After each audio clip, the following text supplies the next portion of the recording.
18 শতকে রাশিয়ার এক কৃষক ছিলেন থিওডর ভ্যাসিলেভ। তার প্রথম পক্ষের স্ত্রী ভ্যালেন্টিনা ইতিহাসে এক নজিরবিহীন বিশ্ব রেকর্ড করেছিলেন। এখনো পর্যন্ত ইতিহাসের সর্বোচ্চ সন্তানের মা হয়েছেন তিনি।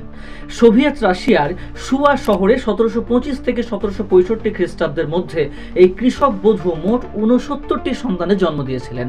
একজন মহিলার সন্তানের জন্ম দেওয়ার ক্ষেত্রে এখনো পর্যন্ত এটাই বিশ্ব record. Guinness book of world রেকর্ডসও এই স্বীকৃতি তাকে দিয়েছেন এত সন্তানের জন্ম দেওয়ার জন্য। কিন্তু একটি প্রশ্ন, একজন মহিলার পক্ষে কি 69 জন সন্তানের জন্ম দেওয়া সম্ভব? আপাত দৃষ্টিতে অসম্ভব বলে মনে হলেও বিশেষজ্ঞদের মতে বিরল এই ঘটনা সম্ভব। কার্যত জীবনের বড় অংশই তিনি সন্তান সম্ভবা ছিলেন।